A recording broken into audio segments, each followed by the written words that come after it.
Welcome back to the channel. In this video, I'm going to create a quick in-depth review about this AI image generator platform, which is ZMO AI. So to get started, ZMO AI in 2025 has become a favorite for creators and businesses thanks to its all-in-one approach.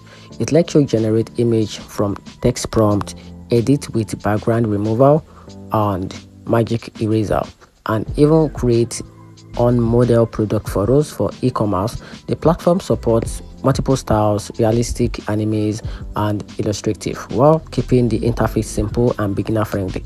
For marketers, design and social media creators who want to fast publish visual without switching between tools, ZMO AI offers impressive flexibility and quality.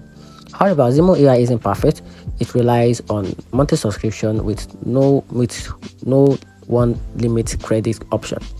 Branding can slow during peak times, and complex prompts sometimes require extra tweaking. And here's final intakes. ZMO AI is worth the hype in 2025. If you need a versatile, easy-to-use image generator, just be mindful of its pricing models and occasional output limit.